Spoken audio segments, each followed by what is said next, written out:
विद्यार्थी मित्रों धोरण 12 में समाजशास्त्र विषय में बीजू चैप्टर है आपको पाठ नंबर 2 भारतीय संस्कृति और समुदाय। पहला में बात करी वस्ती विषय और राष्ट्रीय एकता विषय।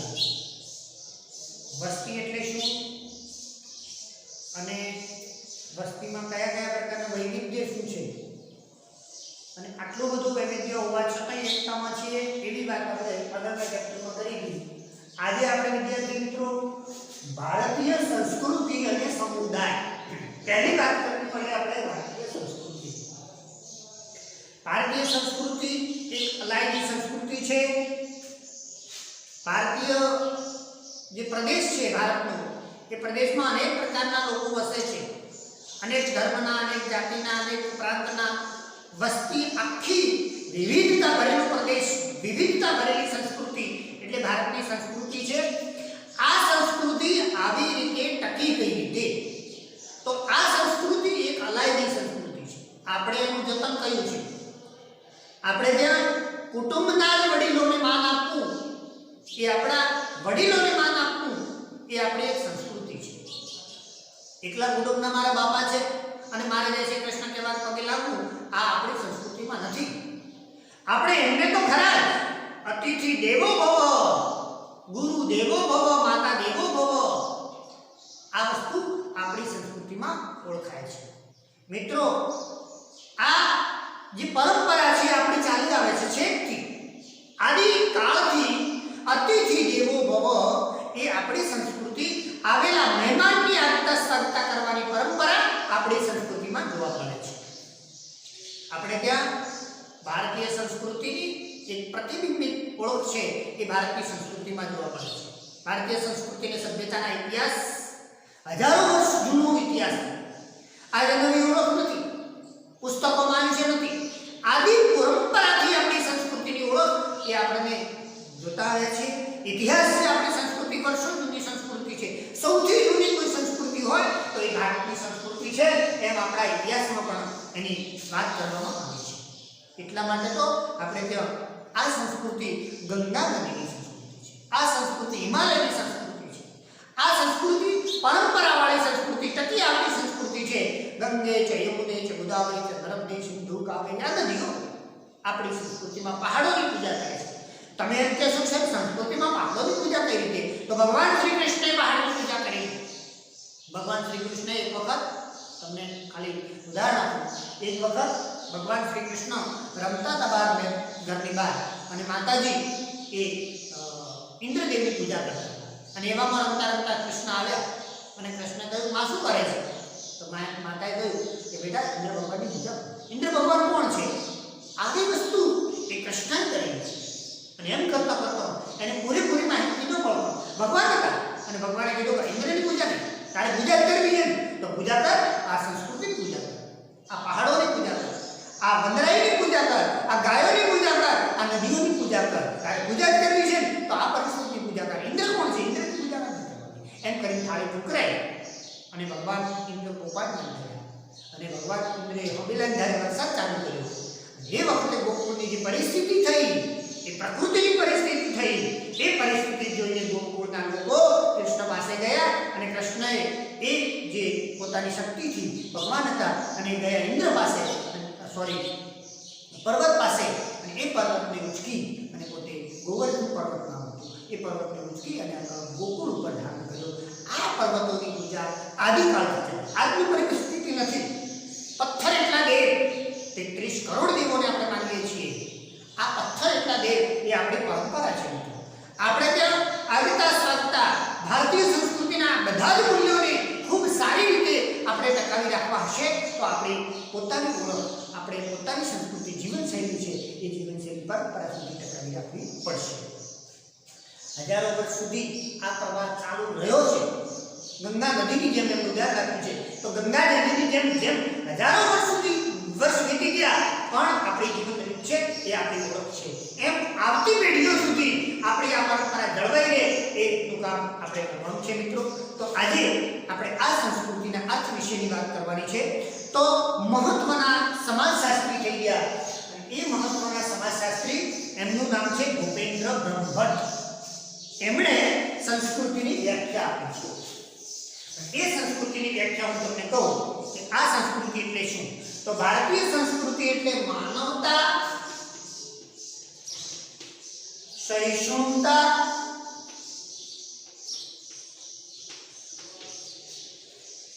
વિશાળતા,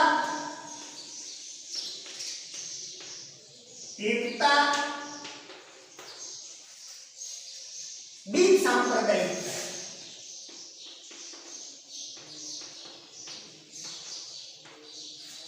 સાંપ્રદાયિકતા, અને સાતત્ય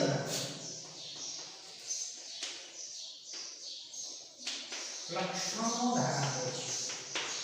આવી સંસ્કૃતિ એટલે ભારતીય સંસ્કૃતિ એટલે શું?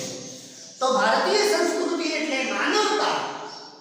એટલા માટે કે આપણે કવિએ કહ્યું છે કે હું માનવી મટીને બનું વિશ્વ માનવી। આ છે આપણી માનવતા। માનવતા આપણી પરિવારી નથી, મળી પરિવારી નથી એમ સમજી લેજો।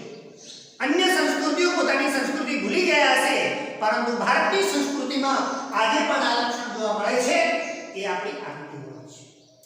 મહામારી જેવા રોગો આવે, ભયંકર વાવાઝોડા આવે, તોફાનો આવે, પણ છતાંય ભારતના લોકો માનવતા જાળવીને વિશ્વ માનવી બનીને પોતાની ઓળખ છે એ વિશ્વમાં ટકી રાખી છે। આ વસ્તુ છે માનવતા, સહિષ્ણુતા, વિશાળતા। વિશાળતા એટલે મોટી સંસ્કૃતિ છે એમ કહીએ તો ચાલે। ગાગર જેટલું, દરિયા જેટલું એટલું વિશાળતા અને એકતા, બિન સાંપ્રદાયિકતા। અનેક ધર્મો, અનેક જાતિના લોકો ભારતમાં વસે છે, અનેક પ્રદેશના લોકો વસે છે। જમ્મુ કાશ્મીરથી કન્યાકુમારી, ગુજરાતથી પૂર્વ પશ્ચિમ સુધીના દરેક પ્રદેશમાં વસતા લોકો એ એકતામાં માને છે। આ ભારતીય સંસ્કૃતિ છે। આવું જો કોઈ જોવા મળે તો એને કહેવાય ભારતીય સંસ્કૃતિ।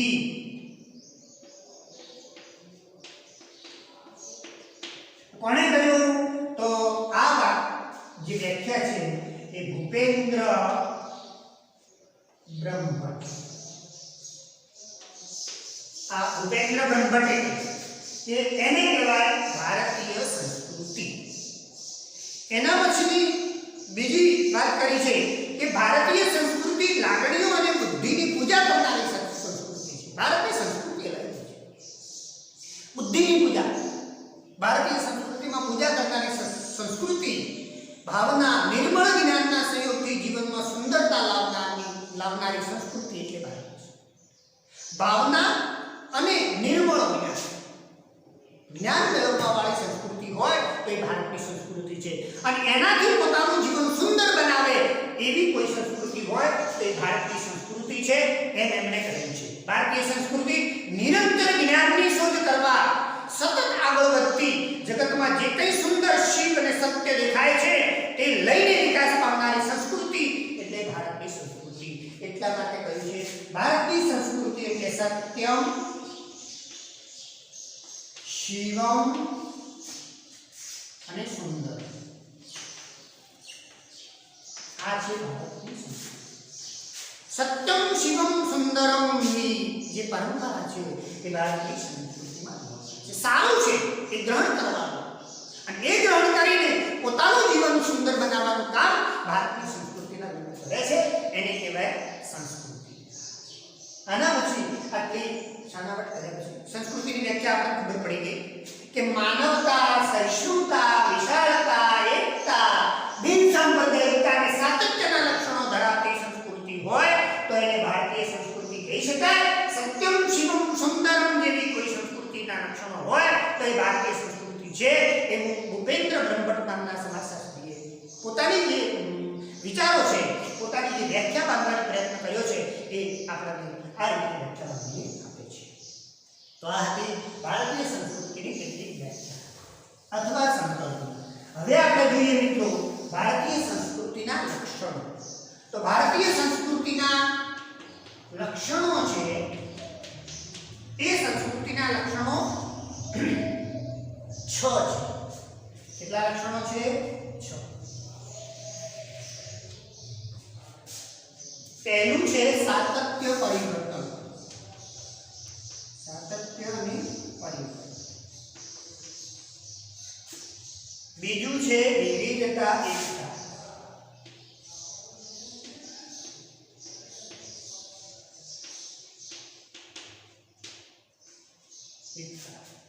ત્રીજું બિન સાંપ્રદાયિક દ્રષ્ટિકોણ.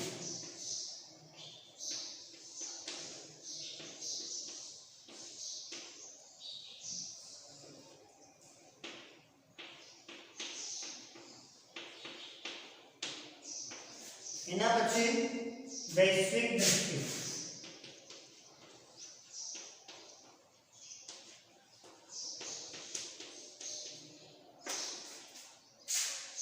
ભૌતિકવાદી અને અધ્યાત્મવાદી.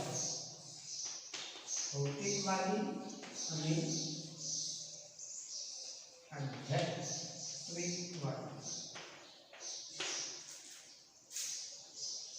વ્યક્તિને મહત્વ આપતી સંસ્કૃતિ.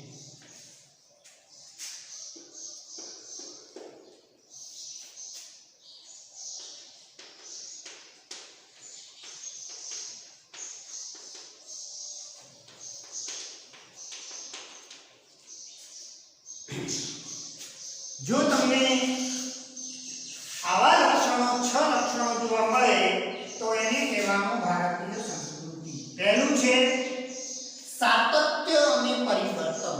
દુનિયાની ઘણી સંસ્કૃતિઓ મિત્રો ઉદ્ભવી અને ક્યાંક નાશ પણ પામી, પરંતુ ભારતીય સંસ્કૃતિની વિશેષતા એ છે કે ઘણી મોટી ઉથલપાથલ ભારતીય સંસ્કૃતિમાં થઈ, પરંતુ એ સાતત્ય ટકાવી રાખવું એ ભારતીય સંસ્કૃતિની આગવી ઓળખ છે. એણે પોતાનું સાતત્ય ટકાવી રાખ્યું છે. સાતત્ય અને પરિવર્તન ભારતીય સંસ્કૃતિના મહત્વના લક્ષણો છે. કેટલાય આંદોલનો, નવજાગરણ, જૈન, બૌદ્ધ ધર્મના પ્રકારો વગેરે ક્રાંતિકારી પરિવર્તનો આવ્યા, છતાંય આપણે એક થઈને આ લોકોને એક રાખીને પણ સંસ્કૃતિએ સમાજને સમાયોજન રાખીને પણ એક મહત્વની એકતા સાધી રાખી છે અને પોતે ટકી રાખવાનું કામ કર્યું છે. આવું સાતત્ય અને પરિવર્તન એ ભારતીય સંસ્કૃતિનું પહેલું લક્ષણ છે. બીજું છે વિવિધતામાં એકતા. મિત્રો આપણે આગળ આખો પાઠ ભણ્યા. આટલી બધી વિવિધતા, બધી જ બાબતમાં વિવિધતા. તમે દુનિયાના ગમે તે ખૂણે જાઓ, ભારતના કણ-કણમાં વિવિધતા છે. એવી સંસ્કૃતિ એ ભારતની સંસ્કૃતિ છે. હિમાલય પહાડી પ્રદેશ, ભૌગોલિકતાની વાત કરું છું. હિમાલય પહાડી પ્રદેશ, મધ્ય પ્રદેશ, ફળદ્રુપ મેદાનો, ઉત્તરના મેદાનો, આ બાજુ ઉત્તર પૂર્વના પૂર્વાંચલ વિસ્તારો છે એ એકદમ જાડી ઝાંખરા અને પહાડી વિસ્તારો છે. આ બાજુ રાજસ્થાનનું મહાબળ સ્થળ છે, એક બાજુ દક્ષિણનો દ્વિકલ્પીય ભાગ છે.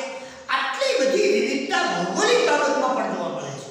અનેક નદીઓ છે, ક્યાંક બારેમાસ નદીઓ વહેતી છે, ક્યાંક ચોમાસા દરમિયાન વહેતી નદીઓ છે, ક્યાંક પહાડી પ્રદેશો છે, ક્યાંક કોરા રણ પ્રદેશો છે.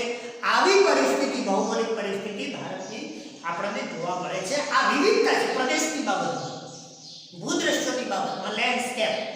અને એના પછી લોકોની વાત કરીએ તો અનેક પ્રકારની જ્ઞાતિના લોકો ભારતમાં વસતા જોવા મળે છે. જુદા જુદા પ્રાંતોમાં જુદી જુદી સંસ્કૃતિ ધરાવતા લોકો જોવા મળે છે. અને એ લોકોમાં આદિવાસી સંસ્કૃતિ હોય, ધર્મના જુદા જુદા, હિન્દુ ધર્મ, મુસલમાન ધર્મ હોય, જૈન હોય, બૌદ્ધ હોય, જુદી જુદી જ્ઞાતિના જાતિના લોકો જોવા મળે છે.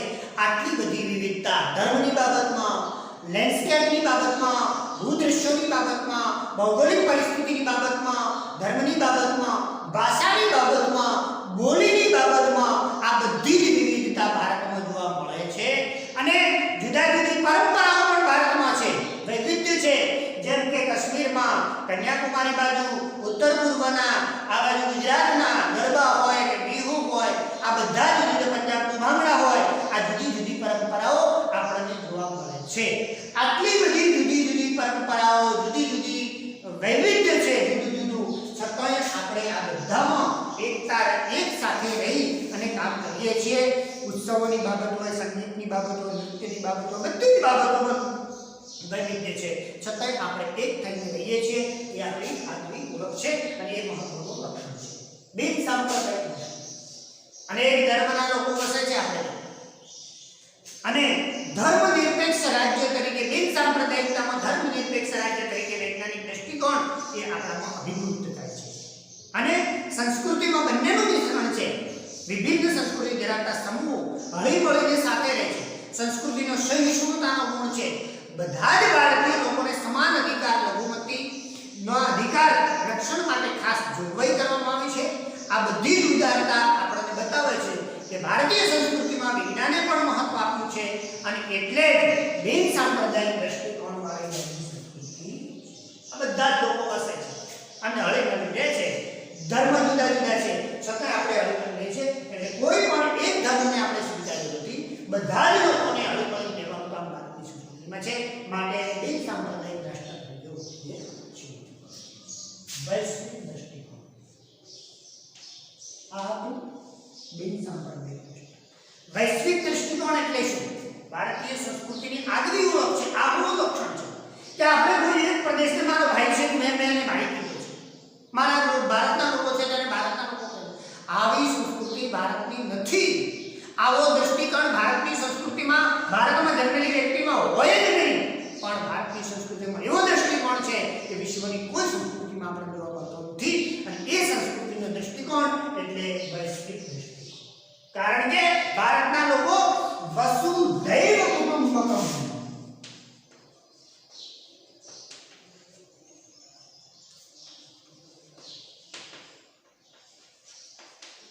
વસુધૈવ આખું વિશ્વ મારું કુટુંબ છે અને એના સભ્યો અમે છીએ એવું માનનારી સંસ્કૃતિ એટલે ભારતની સંસ્કૃતિ. વિશ્વ બંધુત્વની ભાવના, વિશ્વ બંધુત્વની ભાવના. એટલા માટે જ આપણે તમને આગળ કહ્યું કે ભારતના લોકો એવું માને છે, ભારતના કવિઓએ પણ કહ્યું છે કે હું માનવી મટીને બનું વિશ્વ માનવી. આખા વિશ્વમાં હું એનો સભ્ય છું એવું માનનારા લોકો હોય તો એ ભારતના લોકો છે. આવી મહત્વની વાત ભારતના આ લક્ષણમાં, ભારતીય સંસ્કૃતિના વૈશ્વિક દ્રષ્ટિકોણમાં વાત કરી. ભૌતિકવાદી અને આધ્યાત્મકવાદી વિચારસરણી એ પ્રાચીન કાળથી ભારતના આજ સમય સુધી આપણને જોવા મળે છે. ભૌતિકવાદી આધ્યાત્મિક સંસ્કૃતિ સાથે સાથે વિકસી છે. આ માણસને સમજવા માટે આધ્યાત્મિકતાની જરૂર પડે એ આપણા ભારતની સંસ્કૃતિની મહત્વની ઓળખ છે. અને છેલ્લું લક્ષણ છે મિત્રો, એનું નામ છે વ્યક્તિને મહત્વ આપતી સંસ્કૃતિ. ભારતીય સંસ્કૃતિ વ્યક્તિમાં વિશ્વાસ કરતી વ્યક્તિવાદી સંસ્કૃતિ છે. ભારતના વિવિધ ધર્મના વ્યક્તિનું મહત્વ સ્વીકારાયું છે. એકલા કોઈ એક ધર્મની વાત નહીં, એક ભાષાના લોકોની વાત નહીં, એક પ્રાંતના લોકોની વાત નહીં. વ્યક્તિ કેવો છે એ વ્યક્તિવાદી વલણ છે એ ભારતીય સંસ્કૃતિમાં જોવા મળે છે. રાજ્ય અને સમાજનો ઉદ્દેશ વ્યક્તિની ભલાઈ માટે કરવામાં આવે છે અને એ રાજ્ય અને સમાજ ભૂમિકા ભજવવાનું કામ. પરંતુ એનો અર્થ એવો નથી કે સમાજનું કોઈ મહત્વ ન હોય.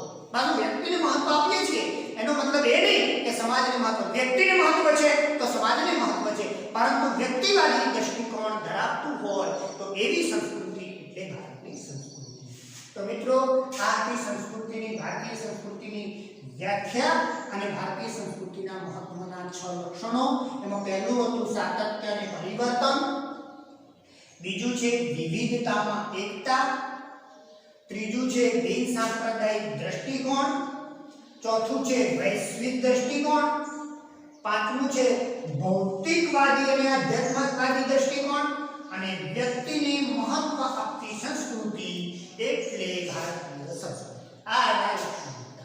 તો આજનો આ ટોપિક આટલે રાખીએ. જય અદ્વૈત, જય શ્રી કૃષ્ણ.